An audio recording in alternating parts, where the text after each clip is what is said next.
மணலில் உருவான அழகு கணேசமூர்த்திக்கு ஜெயமங்கலம். அழகு தும்பிக்கையனுக்கு சுபமங்கலம்.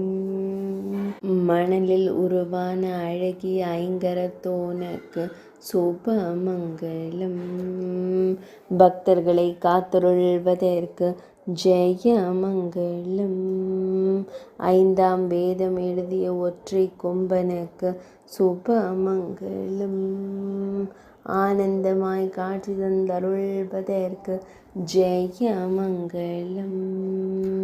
கம்பீரமாய் திருக்காட்சி தந்தருளும் ஸ்ரீ உமையம்மை செல்வனுக்கு சுபமங்கலம்.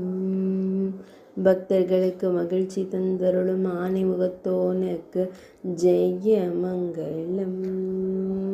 இடையில் மஞ்சள் நிற பட்டாடை அணிந்தருள்வதற்கு சுபமங்கலம்.